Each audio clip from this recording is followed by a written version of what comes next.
السلام علیکم ورحمۃ اللہ وبرکاتہ۔ ناظرین کرام، امید ہے آپ سب خیریت سے ہوں گے۔ انشاءاللہ آج کی اس ویڈیو میں ہم سورہ اخلاص کے فضائل و برکات کے بارے میں بتائیں گے کہ سورہ اخلاص کتنی فضائل و برکات والی سورت ہے، اور یہ فضائل و برکات جان کر آپ دنگ رہ جائیں گے کہ سورہ اخلاص اتنی فضائل والی سورت ہے۔ پہلا فائدہ یہ ہے کہ سورہ اخلاص تہائی قرآن کے برابر ہے۔ حدیث میں آتا ہے، مفہوم ہے، آپ صلی اللہ علیہ وسلم نے فرمایا کہ اگر تم میں سے کوئی شخص عاجز ہو اس سے کہ وہ روزانہ قرآن کا تہائی حصہ تلاوت کرے تو اسے چاہیے کہ سورہ اخلاص 3 بار پڑھے۔ مطلب اس کا یہ ہے کہ جو شخص 3 بار سورہ اخلاص کی تلاوت کرے گا تو اس کو ایک قرآن پڑھنے کا ثواب و اجر ملے گا۔ سورہ اخلاص اتنی بابرکت صورت ہے کہ اس کے 3 بار پڑھنے سے اس کو ایک مکمل قرآن کی اجر و ثواب مل جاتی ہے۔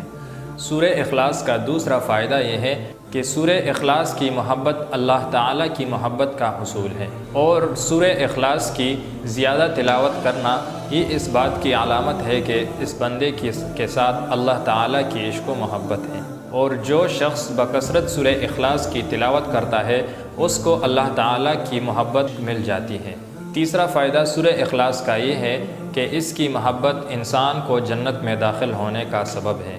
ایک حدیث میں آتا ہے، مفہوم ہے، آپ صلی اللہ علیہ وسلم کے پاس ایک شخص آ کر کہا کہ میں سورہ اخلاص سے بہت محبت رکھتا ہوں، تو آپ صلی اللہ علیہ وسلم نے فرمایا کہ سورہ اخلاص کی محبت تجھے جنت میں لے جائے گی۔ سبحان اللہ، کس قدر فضائل و برکات والی صورت ہے سورہ اخلاص۔ چوتھا فائدہ سورہ اخلاص کا یہ ہے کہ سورہ اخلاص پڑھ کر اللہ سے دعا مانگی جائے تو دعا رد نہیں ہوتی، وہ ضرور قبول ہوتی ہے۔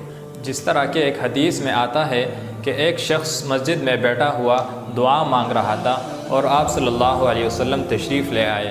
وہ شخص دعا مانگتے ہوئے سورہ اخلاص کا ترجمہ بھی اس میں پڑھ کر اللہ سے دعا مانگتا رہا کہ اے اللہ، تو اکیلا ہے، تو بے نیاز ہے، نہ تیرا کوئی اولاد ہے اور کوئی تیرا ہمسر نہیں۔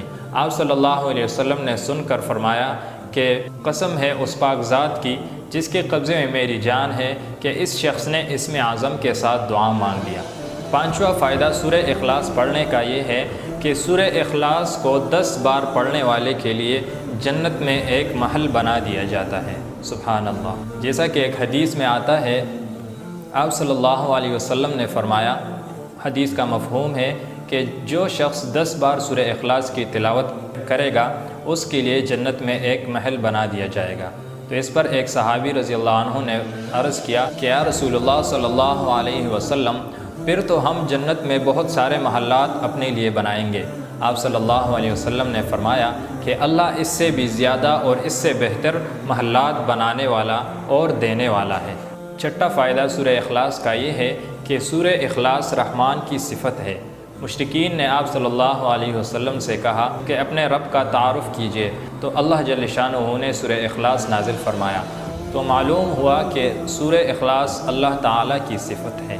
ساتواں فائدہ سورہ اخلاص کا یہ ہے کہ صبح و شام معوذتین کے ساتھ یعنی سورہ فلق اور سورہ ناس کے ساتھ 3 بار سورہ اخلاص کی تلاوت کرنا ہر شر سے انسان کو محفوظ رکھتا ہے۔ جیسا کہ ایک صحابی رضی اللہ عنہ سے نقل ہے کہ آپ صلی اللہ علیہ وسلم نے فرمایا کہ روزانہ صبح و شام 3 بار سورہ اخلاص یعنی قل هو اللہ احد پڑھا کرو، اور اس کے ساتھ سورہ فلق اور سورہ ناس کی تلاوت کیا کرو، یہ تمہارے لیے کافی ہے کہ تم کو ہر شر سے محفوظ رکھا جائے۔ آٹھواں فائدہ سورہ اخلاص کا یہ ہے، سورہ اخلاص کی تلاوت اور اس پر عمل کرنے سے انسان پر جنت واجب ہو جاتی ہے۔ یعنی جو شخص سورہ اخلاص کی تلاوت کرتا رہا اور اس پر مستقل عمل کرتا رہا تو اس کا یہ عمل اس کو جنت میں لے جانے کے لیے کافی ہے۔ نواں فائدہ سورہ اخلاص کا یہ ہے کہ سورہ اخلاص کی جیسی صورت اور کسی کتاب میں تورات، زبور اور انجیل میں نازل نہیں ہوئی۔ جیسا کہ ایک حدیث میں آتا ہے کہ ایک صحابی رضی اللہ عنہ حضور صلی اللہ علیہ وسلم سے ملا۔ آپ صلی اللہ علیہ وسلم نے فرمایا کہ میں آپ کو ایسی کوئی صورت نہ بتا دوں جس کی مثل کسی کتاب میں بھی نہیں، نہ زبور میں ہے، نہ انجیل میں اور نہ تورات میں، یہاں تک کہ قرآن میں بھی اس کی مثل نہیں ہے، لہٰذا ان صورتوں کو ہر رات پڑھا کرو۔ اور وہ صورتیں سورہ اخلاص، قل هو اللہ احد، سورہ فلق، قل اعوذ برب الفلق، اور سورہ ناس قل اعوذ برب الناس ہے۔ سورہ اخلاص کا 10واں اور آخری فائدہ یہ ہے کہ حضور صلی اللہ علیہ وسلم جب بستر پر تشریف لے جاتے تو سورہ اخلاص اور معوذتین یعنی سورہ فلق اور سورہ ناس کو پڑھ کر اپنے جسم پر ہاتھ پھیرتے۔ تو یہ 10 فائدے سورہ اخلاص کے ہیں۔ ویسے تو قرآن کی ہر صورت بابرکت اور فضائل والی ہے، لیکن کچھ صورتوں کے کچھ خاص فضائل ہوتے ہیں۔ یہ تھے سورہ اخلاص کے فضائل و برکات۔ اگرچہ عمل چھوٹا سا ہے اور تھوڑا سا ہے، لیکن اس کے فضائل و برکات اتنے زیادہ ہے کہ یہ ختم ہونے والے نہیں ہیں۔ اللہ ہم کو اس پر عمل کرنے کی توفیق عطا فرمائے اور سورہ اخلاص کی تلاوت زیادہ سے زیادہ کرے۔ وآخر دعوانا ان الحمد للہ رب العالمین۔